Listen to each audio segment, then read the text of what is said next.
Spider Monkey's question. The morning sun shone dimly through the canopy of rainforest leaves. A few spots of light danced on the thin fronds of the ferns on the ground. A family of spider monkeys slept in the branches of a tall tree. Father rolled over in his sleep and bumped his young son, Terry. "Who bumped me?" Terry shouted, jerking awake. "Do you do it in your sleep? Why do we move in our sleep?" Mother's eyes snapped open.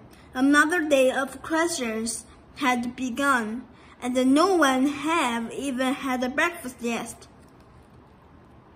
Luckily for the young spider monkey, his parents were very patient. They were also very wise. They had been able to answer nearly every question Terry had ever asked. Terry's mother thought it was wonderful that his first word was why. But she began to worry when it was the only word he seemed to know.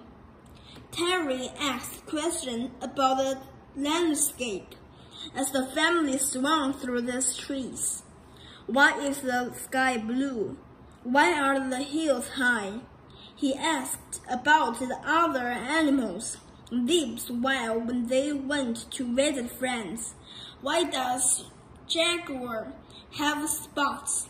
Why do ants live underground? He asked about the trees they lived in while he fell asleep in its branches. Why is it tall? Why does it have leaves? Why is tall? Why does it have leaves? He asked about the foods while the family prepared meals. Why are the family prepared meals? Why are bananas tasty? Why is corn yellow? Terry's curiosity was truly endless. As Terry grew older, his questions had become more difficult. Then one day, Terry asked a question that his parents could not answer. Why are we called the spider monkeys? Terry's parents could have guessed the answer to this question, but they felt it was time for Terry to figure something out on his own.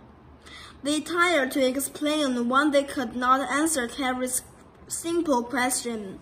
His mother took a deep breath and said, "In the days before monkey could talk with one another, the namer of animals gave every creature a name. Each animal carries its given name until the end of time. Generation after generation of spider monkeys have been called by that name. But how can I find out where the name came from?" Terry's parents exchanged glances. "Well, Terry," said his father, "there is someone who knows the namer herself, lives in the other world beyond our forest." Terry had heard about the namer before. The animals in the forest had a great respect for her and all of her mysteries. Terry guessed that the namer must be an incredible being. Terry believed there were reasons for most things in the world. He wanted more than anything to find out what those reasons were. Terry began wondering about the many names of forest animals. Spider monkey was not the strangest. There was iguana, jaguar, macaw, and the puma. Terry began to think the namer might be a little silly.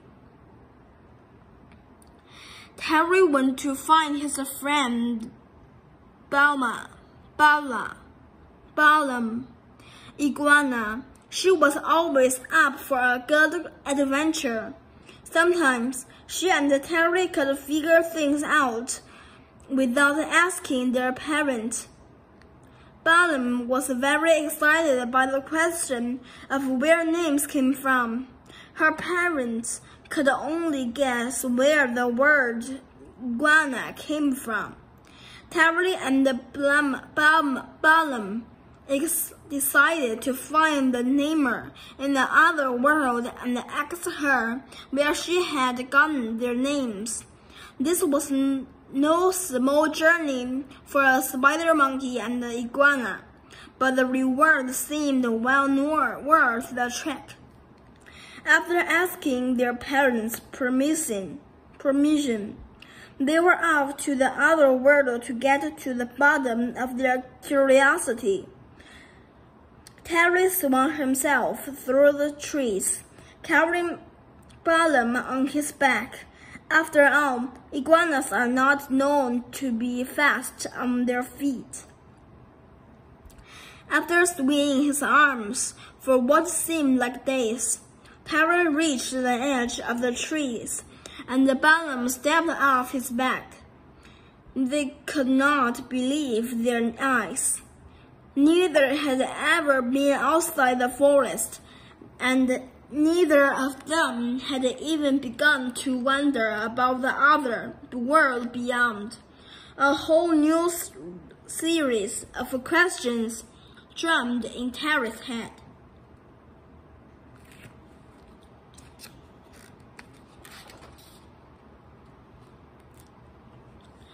He climbed out of the trees and stared in amazement.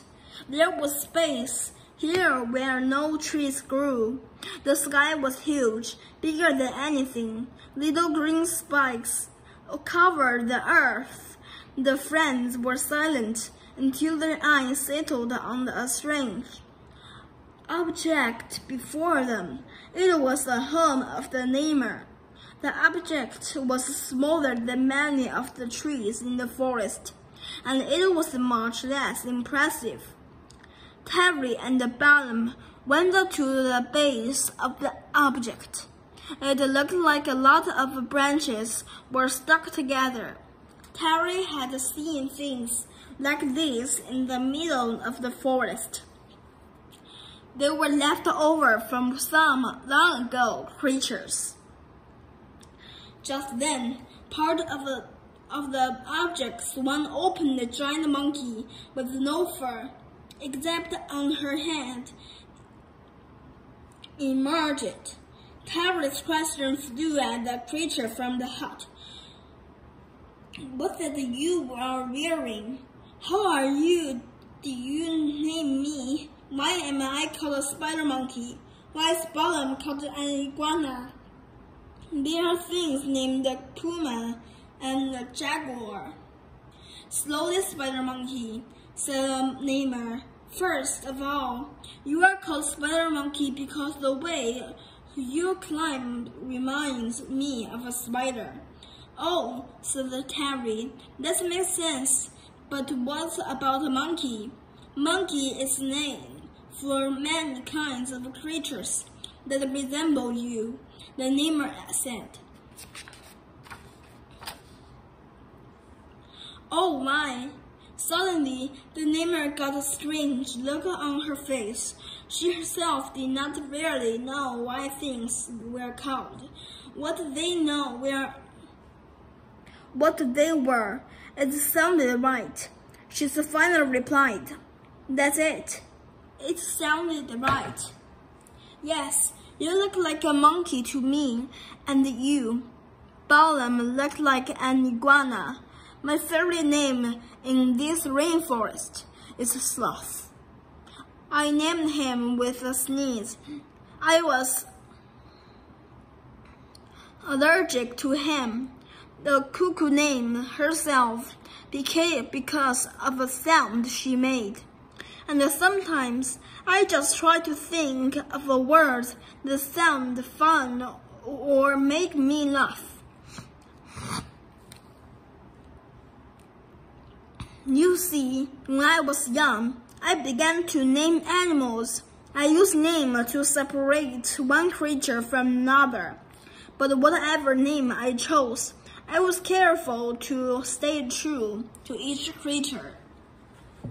Finally, it made sense names were meant to set apart each special creature.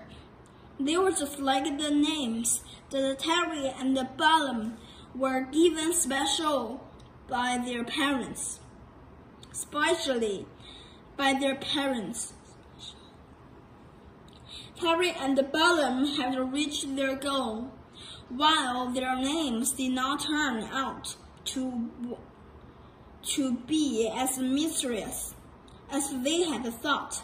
They were happy to know the truth. The namer even invited them to come back if they ever had another question.